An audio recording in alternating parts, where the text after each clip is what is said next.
Prince Handley coming to you with 100,000 watts of pure healing, miracle working love. I want to talk to you today about Session 2 on location of the Third Jewish Temple, the Ophel Mound. Let me give you a description of what we're going to cover today. In this session, we will discuss several items that reveal difference between the currently referred to area of Temple Mount and where the first and second temples, including the Roman rebuild of the Jewish temple on these locations, were actually located. Number one, we will discuss the size of the temple compared to the Dome of the Rock complex, in other words, the Roman fortress Antonia. Number two, eyewitness certifications of people that lived during the time of the temple, the location of the temple, and the destruction of the Jewish temple. And then number three, and most importantly, the location of the temple as certified by the Holy Scriptures. So let's talk about location of the third Jewish temple, the Ophel Mound. My friends, the construction of the third Jewish temple could start immediately if the Jewish leaders and the Jewish Temple Institute understood that the first and second Jewish temples were never located on the Dome of the Rock complex, or what's currently known as the Temple Mount, also known as Haram el-Sharif. This is part 2 in a series to develop a construct proving that the Jewish temple was not on the traditional location referred to as the Temple Mount, but it was in the city of David.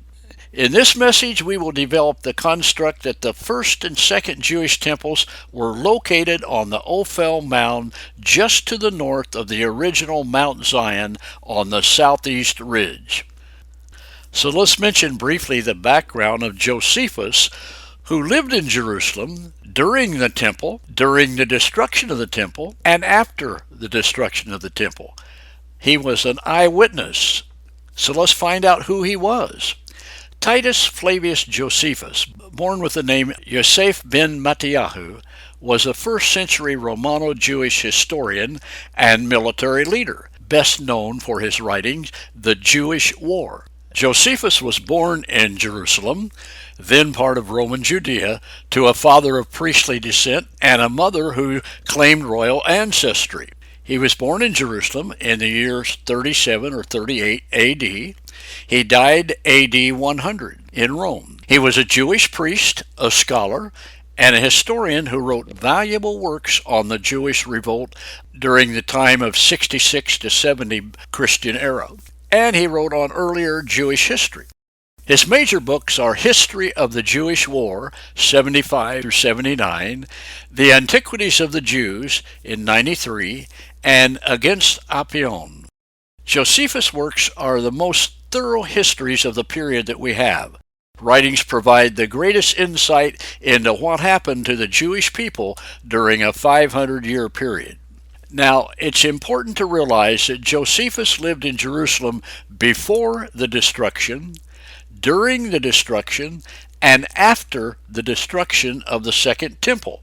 And text writings by Josephus mention that Herod stated dogmatically that his temple, though enlarged to double the size of the former temple, was still located in the same general area as the former temples, in other words, the first and second Jewish temple. The eyewitness account of Eleazar, who led the final contingent of Jewish resistance to the Romans at Masada, stated that the Roman fortress, which had long been in Jerusalem, was the only structure left by the year 73 Christian era. In other words, Messiah Yeshua, Jesus, was right. The Bible tells us, as Yeshua left the temple and was going away, his Talmudim came and called his attention to the buildings. But Yeshua answered them, "You see all these things? Yes, I tell you, they will be totally destroyed.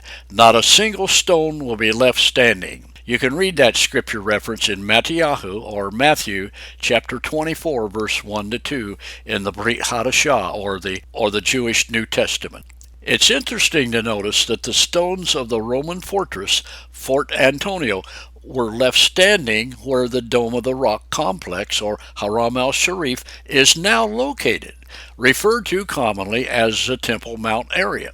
The Dome of the Rock is built on top of the foundation stone, which is sacred to both Jews and Muslims. According to Jewish tradition, the stone is the navel of the earth, the place where creation began, and the site where Abraham was poised to sacrifice Isaac. The temple which existed in Jesus' day, and where the first temple was previously located, was not located on the area referred to now as the Temple Mount, or the Dome of the Rock complex, or Haram al-Sharif. Both the first and second temples were located on Ophel Mound over the area of the Gihon Spring. The Jewish people knew, up to the period that Islam emerged, even to the time of the Crusades, that the southeast ridge was the location of their Mount Zion, and the site of all the temples built in Jerusalem. Indeed, modern scholars realize that this is true for the real location of Mount Zion, Mount Zion. However, these same scholars and religious leaders failed to place the Temple Mount at that Mount Zion on the southeast ridge where it obviously belongs. The Holy Scriptures clearly place the Temple Mount over and around the Gihon Spring on the southeast ridge on top of the original Mount Ophel, but scholars and religious leaders continue insisting and even dogmatically demanding that the temples of Solomon, Zerubbabel, and Herod were centered within the parameters of the Haram al-Sharif. Now, let me ask you an important question. Guess who wants to believe that the first and second Jewish temples were located on the current Dome of the Rock complex, or what is commonly referred to as the Temple Mount? Who do you think wants to believe that? Well, number one, the Temple Institute. It's been tradition since 1099 Christian era. Number two, Islam. Their belief that the Dome of the Rock is over Mount Moriah. And number three, Satan. If Israel and the Jews can now build the third temple in another area, not the commonly called Temple Mount area, but in an area where the first and second temples actually stood, that would speed up the return of Messiah and the judgment of Satan. So here are some other points to consider.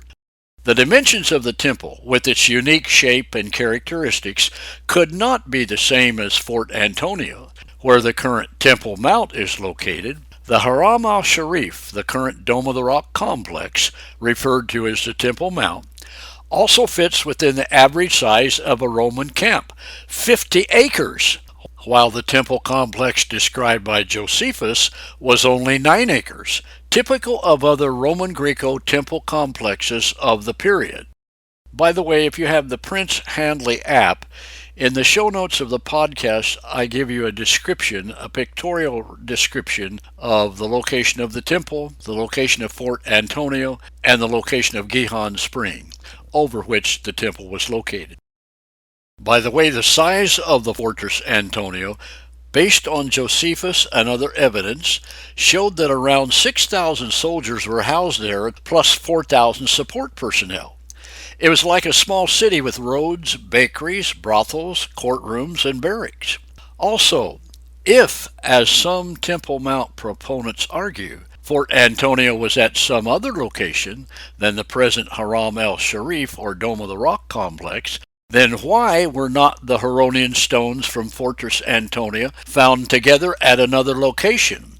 And why do both Josephus and Eleazar, who led the final contingent of Jewish resistance to the Romans at Masada, certify as eyewitnesses that the Roman fortress which had long been in Jerusalem was the only structure left after the destruction of Jerusalem by Titus and his forces? Josephus mentioned the utter ruin of the temple and all the city of Jerusalem, but he gave no reference that the Haram al-Sharif was ordered to be retained, or that Titus and his general staff commanded those walls should continue to remain intact. But they have survived unto our modern times. Through the centuries, those 10,000 stones have remained in their original positions, making up the four walls of the Haram, or the confines of the Roman fortress Antonio. and as a prominent and dominant architectural facility in the city of Jerusalem. So let's summarize, my friend. Tradition holds strongly that the current Temple Mount is the original location of the temples. However, the testimony of eyewitnesses who were at Jerusalem before, during, and after the destruction of Jerusalem certify otherwise. In addition, and certainly more importantly, is the prophecy of Yeshua. You see all these things? Yes, and I tell you they will be totally destroyed. Not a single stone will be left standing. My friend, the first and second temples of Solomon and Zerubbabel were located on the Ophel Mound just to the north of the original Mount Zion on the southeast ridge. We will investigate more concerning this in our following session. And I trust this teaching will add insight into the real location of the first and second Jewish temples, and where the third temple could and may be built. This has been your friend, Prince Handley, coming to you with 100,000 watts of pure, healing, miracle-working love. Baruch haba B'Shem Adonai.